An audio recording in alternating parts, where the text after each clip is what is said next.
You've got a big pile of laundry and no basket is big enough to get it down to the laundry room. What's the solution? A plastic garbage can with wheels.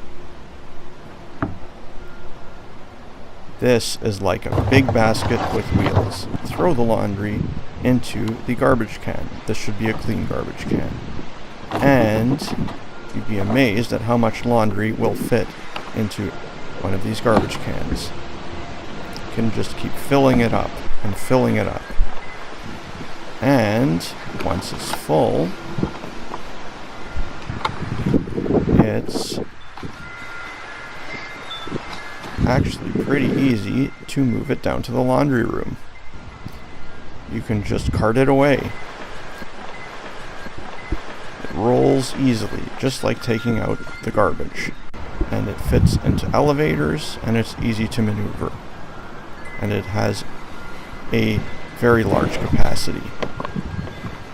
It's very easy to maneuver these around, and this means you don't have to carry